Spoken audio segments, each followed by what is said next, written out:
What's up, everybody? It's Thursday and we are back out on another mulching job. We were down in Monk's Corner on Tuesday. I took yesterday off to run some errands, do some ins and outs. Got the skid steer back from the shop. That was the second time I'd been in the shop for that stupid def sensor, stupid blue def crap in these machines. Those sensors, man, they're so finicky and so sensitive that any little thing happens with them, they start throwing codes in the computer of the machine, and then it, oh yeah. So warranty covered all that. Apparently the sensor, when it went bad the first time, Cummins sent John Deere, this is not John Deere's fault, Cummins sent John Deere a remanufactured sensor thing, and it was all weird looking or whatever, and it worked for like 20 hours and then it went bad. And I called a friend of mine who knows a lot about these 120s, has torn them apart and put them back together 100 times over, and FaceTimed him, showed him, and he was like, yeah, that's all wrong or whatever. And it wasn't John Deere's fault, it was Cummins' fault. So they sent a new sensor and all that stuff. So I finally got it back this morning. We're out on a mulching job, got about an acre of some really thick stuff to mulch. Hopefully we can get it done. So let's take a look and see what we got. All right, got Big Munch. We got about an acre to clear here. So that's property corner 1 right there.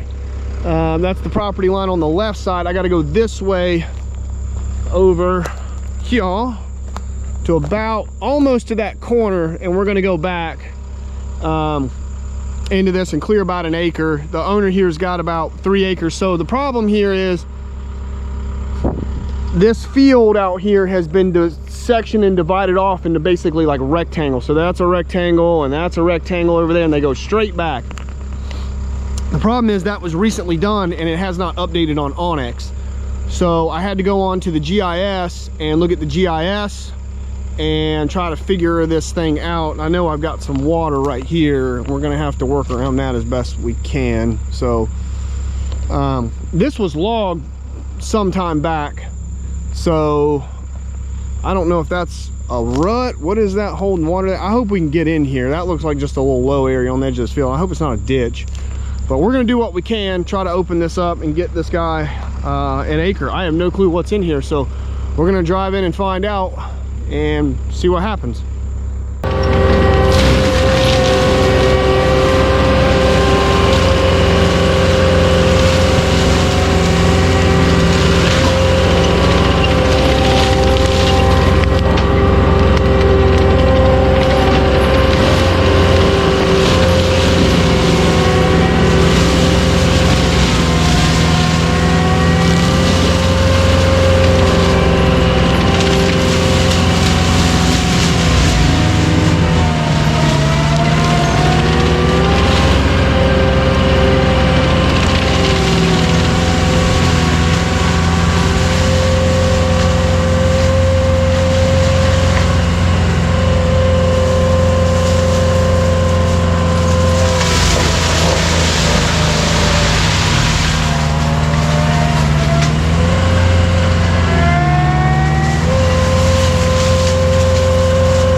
All right, let's do a little update here. Got this little front section open up. There is a hole right there. I don't know what that is. It's like a little mini hole in the ground. I don't know. I'm gonna try to come back and at the end of the day, I'll try to see if I can get some of these red maples. I've gotten as much of it as I can. I mean, I could come back and get that with the mini, but I doubt he's gonna want to pay me to have to do that. But I'll try to get that red maple out of there if I can. But the rest of that's just a vine mess with those willows and stuff. But the rest of this is looking pretty good. And if you can look back that way, there's some bigger trees. These are poplars.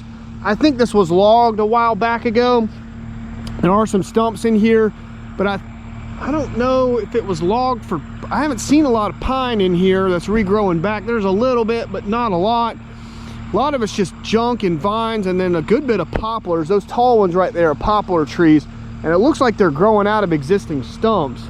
But this looked like it had been logged or something at some point from the satellite imagery.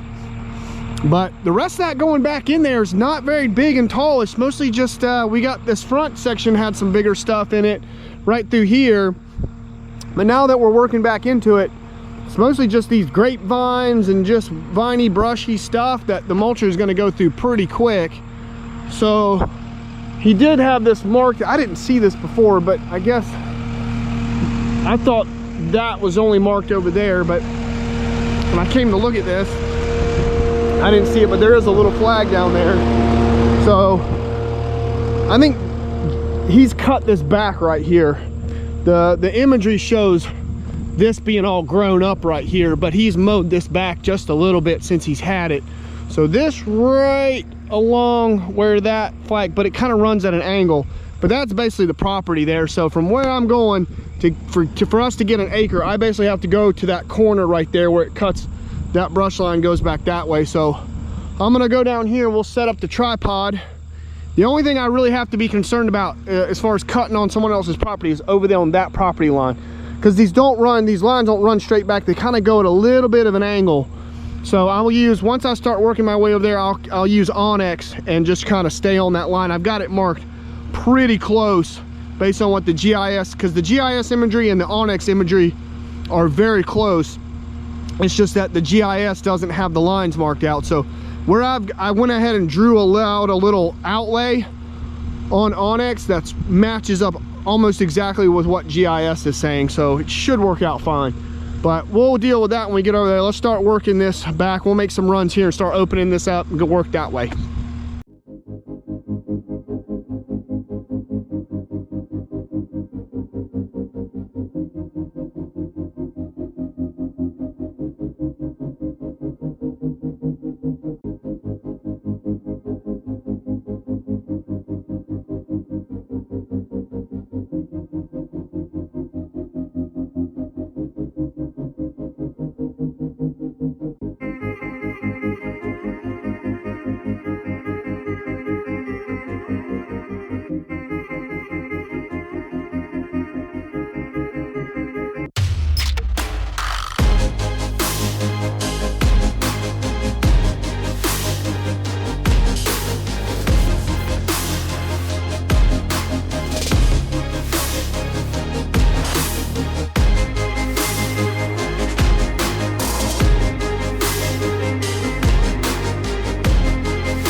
right, as mulching jobs go, that one didn't go half bad, to tell you the truth. Only real issue that we had was this little kind of low area here, and I was able to get a little bit more of that stuff around it. That's holding water down in there pretty good. And then this low area here, which I was kind of shocked to find, because all that up there was flat, and then it just dropped off into this swale here that is just full of water. It's wet down in there, and I was very lucky I didn't get stuck down in there. But this dirt here is really sandy. I'll show you. So it looks mucky and muddy, but it's actually really sandy. So that's basically just sand with some organic stuff in it. So it's not really a goop, it's just kind of like a wet sand in there with some organics in it. So that was probably the only reason I didn't get stuck. But I got what I could of it, which was most of it, except for this little patch there and that little bit there, right there on the end. But the way this property line runs off, I wish I could have gotten a little bit cleaner line here, but it'll have to do. So it just kind of bends off that way. But I didn't cross the property line. I lined everything up between GIS and Onyx, and from over there, the property line is within 5 to 10 feet, roughly speaking, I would say, off that line. So I didn't want to go too close to it because I don't know exactly where it is, but I'm definitely on his side of it. But I mean, this is just some worthless brush in here. If we went over it, I don't think anyone would really care, but I try not to cut other people's property. But right through here, we're pretty much right on the line, and then it just kind of angles off like that a little bit. So we're pretty close to everything. He wanted about an acre, and we got every bit of an acre and then some in here. So I went a little further back that way than what he marked out. But I don't think that was like, he wasn't exact about it, you know. So all that back there was mostly just some worthless dog fennel. That all went pretty quick through there. It was mostly just dog fennel and weeds. This up here was definitely a little thicker, but nothing the mulcher and the ASV couldn't handle. So all in all, I thought this went pretty well. The only thing I hit was I hit a little bit of metal right down in there. I don't even know what it was. It's like old tin metal, and I hit a tire rim up here as well somewhere. I hit a tire rim, but the teeth on there are about gone. They're pretty much about shot. I got one. The only reason I haven't been running the TMC is two reasons. One, some of the jobs I've been doing have been better for the pre-noth. Honestly, this job would have been a lot better with the TMC because it was a clear cut. We weren't working around any trees in here really. So honestly, the TMC probably would have worked better in here. Actually, it would have worked better. But it's all the way up my office, and from where we're at over here on the other side of Aner, South Carolina, that'd have been about an 80-mile round trip to go get that mulching head. So we were only about, I picked this up from John Deere this morning, and this job was literally 10 minutes down the road from John Deere, which worked out perfect because mechanic Greg was like, hey, if you have any issues with the machine, you'll be just down the road. You can, if it throws the code again, bring it back. So that worked out. I've got one more job we're going to be going back to do over in Longs for some clients we've worked for. So we're going to knock that out with the pre-noth, and then I'm going to try to switch it back over to the TMC. I got some new teeth for the TMC as well, so I think we'll swap those out. These teeth are about shot. They're about to the end. I really did like these top sharpened teeth. They cut really good, but they're about had it. But I was happy with the life I got out of them and the production I got, so can't complain. All right, that is the job. Taking tomorrow off. We're under a tropical storm warning, whatever. You gotta be, it's gotta be a cat 2 for at least for my blood to get up, you know, a strong cat 2. Looks like this one that's gonna hit Florida is gonna be like a cat 3. So yeah, if you're in Florida in the Panhandle, might be either batten down the hatches or GTFO. So be safe out there, folks, and taking tomorrow off, but I'm gonna try to go do that mulching job in Longs on Saturday. So stay tuned, more stuff to come. I'll catch you guys later. Bye, everybody.